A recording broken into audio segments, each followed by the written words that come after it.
Well, it's nice to know that SpongeBob prepared the new generation for the next Nosferatu movie. How's that? I mean, remember the half-slinging slasher, and the twist turned out Nosferatu was messing with the lights? Oh, yeah, that's a fair point, actually. Yeah, so hi, welcome to Anchor Reviews. This is Tyler from Anchor Reviews. And Steven, aka the Big Steve, on YouTube and Instagram. Now we're here to talk about Nosferatu. Now, of course, what we were mentioning earlier was that there was, of course, Nosferatu. The character was mentioned, it's shown on SpongeBob SquarePants, and it was just funny seeing that image of him like smiling in that Photoshop way. Is just funny and iconic in itself. And yeah, so of course, so the history of Nosferatu is that the original movie, well, technically loosely based on the book Dracula by Bram Stoker, it was made in 1922, and that one is pretty good as a horror film movie. And then it was remade in the 1970s, and now it's remade again for this year, 2024, from director Robert Eggers. I think that's how you pronounce his last name. Is that right? Yes. Okay, just checking that, just making sure. It's like he's egging your house, yes. No, he's like the opposite when it comes to that. When it comes to the quality of his movies, True. he's like serving eggs any way you want, which is cool. But so yeah, this guy directed movies like The Witch, which was of course the film debut of Anya TaylorJoy. He also directed The Lighthouse. The opposite of the night. That would be The Dark House. Yes, that's true. That's true. Yeah, and then also The Northman, and all of those his movies are pretty solid, highly artistic movies. And now he's got another one out called Nosferatu. So this is a movie that, from what I remember, at one point you were telling me that production got shut down this movie, like it wasn't going to happen. And then I remember you lightened up when I told you that, oh, the production's back on, it's going to come out and that. And originally, Anya Taylor-Joy was supposed to play the female in this movie, but instead we have Lily Rose Depp instead because Anya wasn't available because of her schedule by the time this went back up into production. So anyway, it's kind of self-explanatory. The story's about if you've seen the original movie, which is public domain, or the 1970s version, or you've seen the trailers and that. So, what do you think of Nosferatu? Nosferatu, from my perspective, was overall a very positive. Well, okay, I should clarify. I was going to say a very positive experience. It's kind of in terms of thematic elements and stuff, exactly the opposite, but what I mean by that, it was executed very well. I think with the positives that Eggers really evoked a lot of the witch and maybe a bit of the lighthouse in this film in a very positive and effective way, which made Nosferatu very tense. His grasp over the story very present throughout and very menacing. My problems with the film at all tend to come pretty more superficially with either elements of the pacing or if not the pacing, just the actual appearance. I feel like the standard of the old Nosferatu from, you said it was the 30s? I've honestly 1922. 1920s.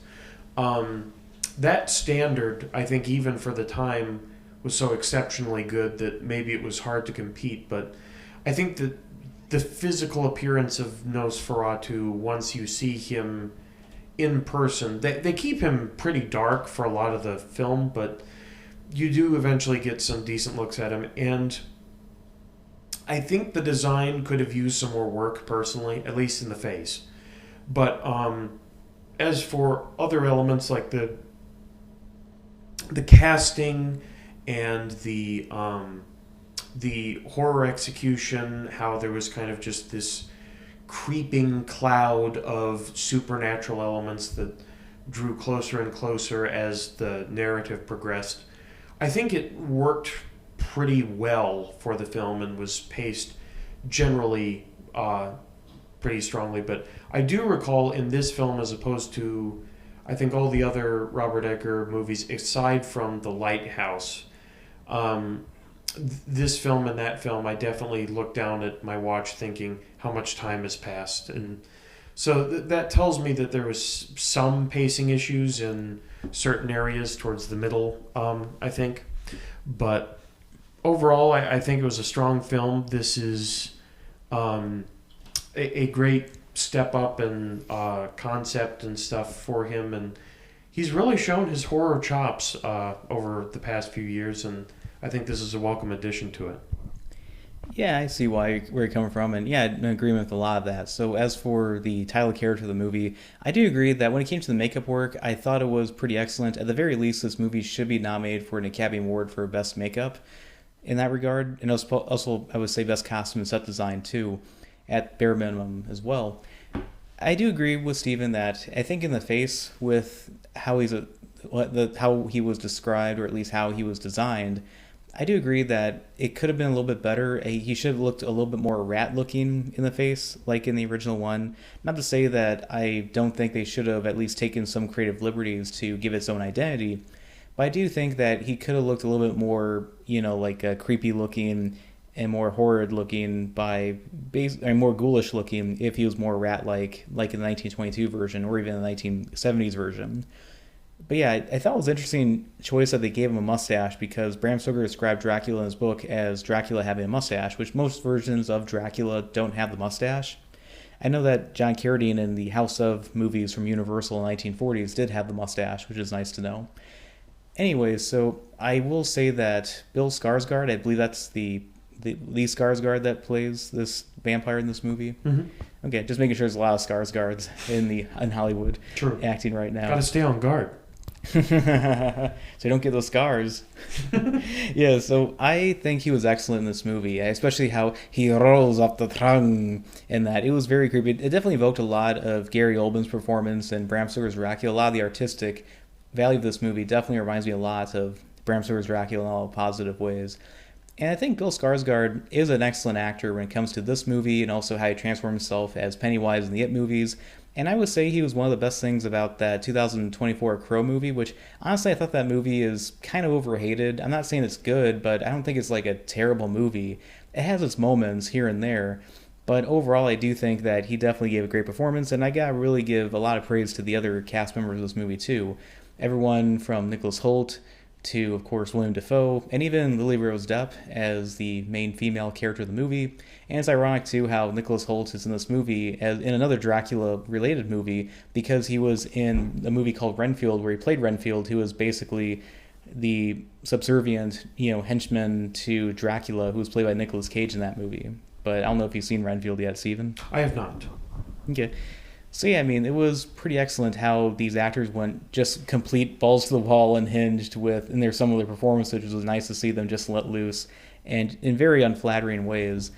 And yeah, I mean, this is easily, I haven't seen too many movies with Lily Rose Depp. I mean, she's actually pretty good for an actress who basically, let's face it, she's one of those, people that's only really in the industry because one of their parents is super famous and that sort of deal. Depotism as opposed to nepotism. I mean, they talked about, Nepto babies is one of those, or sometimes you would say legacy actors in a way. But yeah, this performance is easily the best that she has in her career that I've seen so far. And yeah, I think the lighting, set design is excellent in this movie. Definitely really beautiful cinematography. Yep. And I think the pacing, I can see where you're coming from with that. I think that there were times where I felt a little bit sleepy during this thing. I think it's just because I'm getting a lack of sleep recently. That's probably what happened with it. But I definitely enjoyed my time seeing this movie in theaters on the big screen. Really well shot, well done. I could tell it was shot on film by just seeing some of the film grain here and there. And also I remember seeing another actress we saw recently. It's ironic because I think it's one of the best movies of the year. And then another movie I thought was one of the best movies I've seen this year. I forget the actress's name, but she was the villain in Deadpool and Wolverine, but she's also in this movie as a side character. Gotcha. So it was ironic to see that aspect of it. But yes, I really liked this one a good amount. And it was cool that of course there's going to be computer effects in this movie, which I'm fine with, but they were great because they didn't over-rely on it, because there were real costumes and sets being used in this movie, especially the rats. I believe that all the rats were real. There weren't any computer effects for the rats. They actually got a bunch of rats, which was cool to know that they're actually doing it for real. Yeah, I agree. I also liked Willem Dafoe's performance a lot in this. He's been great in whatever he's been in the Robert Edgar films. I definitely think may have had either his strongest role of the Edgar films in this film or The Lighthouse, but he was quite an entertaining character in the film, I must say. Yeah, and I think watching this movie, I think I kind of may have picked up on the possible subtext of this movie, where you see a character like it basically does follow pretty faithfully the original movie from the 1920s, and somewhat of the 1970s movie does the same too. However, I think part of the context of this movie, or at least from my perspective, at least what's going on, I guess, of the recent generations, is that you see someone like this old, ancient, monstrous character basically buying this land up and basically being a menace to people, especially that of the younger generations.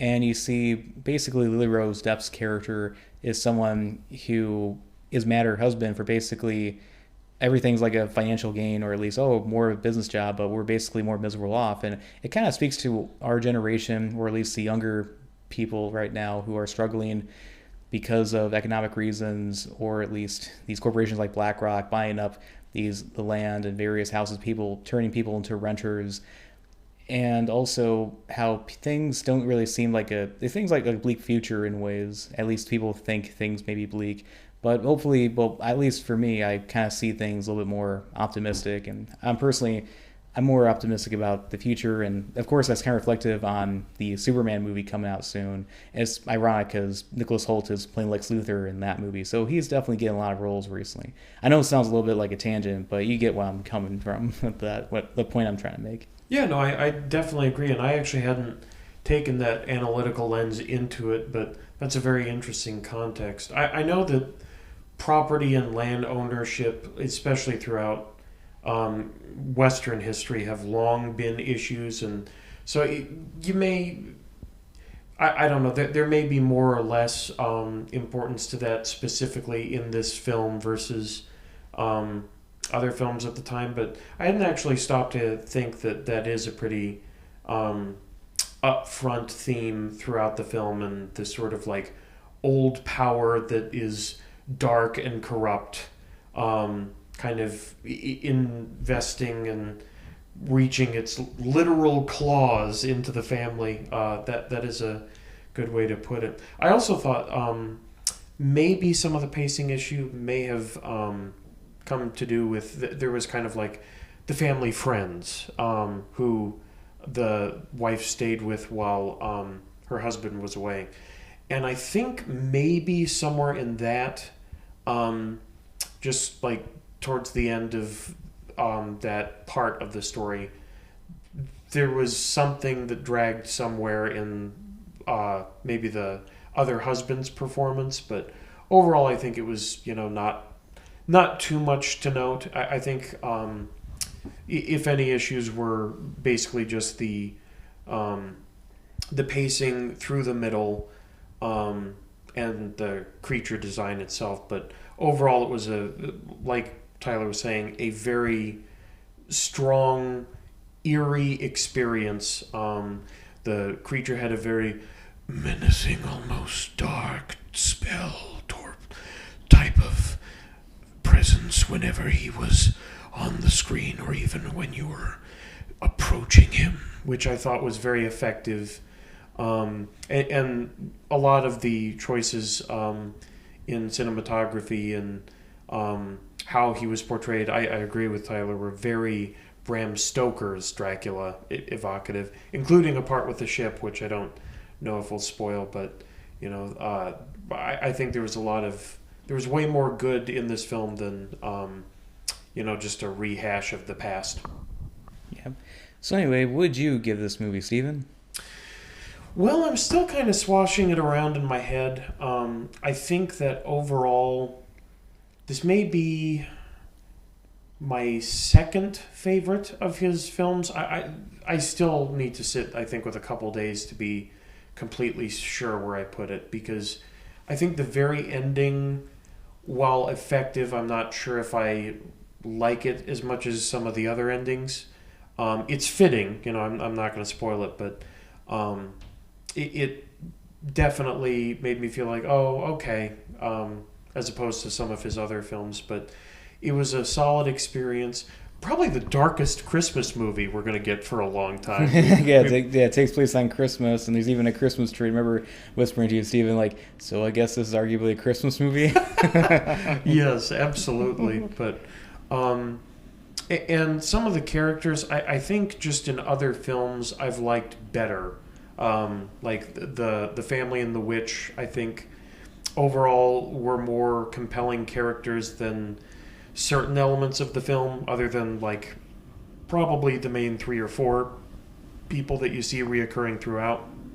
But overall, it was a solid horror experience that gripped you most of the time, and especially if you don't have as high as standards of getting spooked as I do, then I think you will find it very scary because it's a very eerie experience. But if I had to give it a grade off the top of my head, something in the 89 to 90%, I think, is pretty fitting because it was very in the ballpark of an A film, but perfection is a hard standard to reach. So I think that's pretty fair. Okay, I see that. And before I give my rating, is that I just wanted to give a little quick tangent related to The Witch, was that I read somewhere recently that Anya TaylorJoy said that when she first watched the movie The Witch, she actually cried because she was afraid that, she gave a bad performance and her career was over with, because she actually turned down the chance to star in a pilot for a Disney Channel show to be in this movie instead. But it was like, first time seeing herself on the big screen in a movie as well. She thought that her acting wasn't good, but it turned out to be the complete opposite. She is one of the most, biggest actresses right now in Hollywood currently, which is nice to see that. So anyway, I thought that's the movie Nosferatu. I think it's another, at the bare minimum, a solid movie by Robert Eggers. And he is an excellent actor. He is an excellent director in terms of a visual style as well as a horror aesthetic that's highly artistic, but not artistic being pretentious, but definitely someone who knows the art of filmmaking. And it's nice to see studios at least roll a dice on people like him to give him these sorts of movies. And yeah, I love the technical aspects of this movie. I think the performances are great. And I really did like this one a lot. And I do agree with Steven that maybe the design, at least in the face of Nosferatu, could have been a little bit better. And the ending maybe is a little bit iffy at times here and there. I mean, I jokingly said the final shot was like, no one, Hugh Hefner. Yeah, that's a good point. Without trying to spoil it in that. But, it's another thing I liked about this movie a lot. What's that? The cats. Oh, yes. There was a lot of cat action, which not saying they were hurt or anything. I loved the amount of sweet little pussycats that were running around. And there is no pun intended there, so don't read into that. Yeah. I mean, maybe the twist was that the cats were going to scare away Nosferatu, something kind of like the cat and the mummy. In fact, there was even a moment in the movie said, if we would have lived in a different time many years ago, you would have been a priestess of Isis, which was an unintentional reference to the original Mummy from 1932 with Boris Karloff. True. But yeah, I like this one a lot, and easily one of the best movies I've seen this year. As for now, currently standing, my rating could probably change in the future and probably will at some point, but at the current moment, I would give the 2024 version of Nosferatu 3.5 stars out of 4. Yeah, I think that's pretty fair. And also, I was just going to add that of the things on Robert Eggers' resume that we've seen so far, something that he does just nail consistently is period pieces. Like, whatever it is, the aesthetic of the time period that is in the past, he nails on the head. So I definitely would be interested to see him. There've been a lot of Western narratives, like Norse stuff, and then pilgrims and Europe. So I would be interested if it's in his repertoire to do another culture like, I don't know, Japan or something like that. But I think that he did a great job with this film, and it is a culmination of his skills up to this point. Yeah, and related to that too, I mean, what I appreciate about him is that, unlike other directors who we're like, okay, let's add in some diversity for a DEI checklist and that. What I appreciate about him is that he's like, no, this is accurate to the moment in history and also geographically where it's at. So we're not going to, force in a bunch of diversity where it feels out of place. I think the only diversity he had in this movie, or any of his movies, I think, was The Witch, because in the opening of that movie, we see some American Indians coming in because it's America during the 1600s, I believe, or I forget what year it was. So it made sense at the time for that. But other than that, I just appreciate that he's trying to be accurate as possible to the setting when the story takes place in. But it's the kind of movie that I think he would be perfect to direct. What's that? A Universal monster movie. I think this guy would be absolutely perfect to direct a Universal monster movie. And I think the one that I think would be great, I would love to see him do, is a Frankenstein movie. I was just going to ask you what you think, because of those films that he would do best at, and I agree with you. I think that this was effectively like in the wheelhouse of Dracula already, so asking for that again would almost be like, why? But I definitely agree with you. He is very talented at it, and with the horror and time aesthetics, period piece, as well as his creeping, encroaching style. I've noticed a lot of the best horror, and it's kind of becoming a pattern, which at some point maybe it'll get tired, but for now we're still in the thick of it. But this sort of like family dynamic that slowly crumbles apart, that seems to be a thing that is repeating in a lot of different films at this point, and that also I think could suggest a sort of cultural milieu with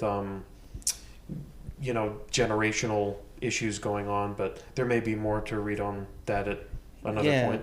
Yeah, true. Like I was previously saying, how this movie is possibly objectively a commentary on the current generation, how they're struggling financially, especially from a ancient corporation basically sucking the life out of them basically and making them turn into usury and that. But yeah, and also you also mentioned about family trauma and like how, again, the struggle with the family unit, especially throughout recent years, you could also probably associate that with it. But anyway, this is Tyler from Anchor Reviews. And Stephen Lawson, a.k.a. The Big Steve, on YouTube and Instagram. And I hope you enjoyed this video on Anchor Reviews, and I hope to make a lot more in the future. Please like and subscribe, but before you go, I want to mention one last thing, is that if you like horror movies, especially this one, or other horror movies in general, then I highly recommend my book, 100 Years of Universal Monster Movies. You can check it out now in hardcover print and digital. And if you also want to read something a little bit more recent that I made, then check out my book, Disney's Live Action Movie Bombs, 1979-2019. Anyway, check it out and enjoy. Please like and subscribe. You will buy it. This is the command of Nosferatu. And remember to like and subscribe. Do it, you dog.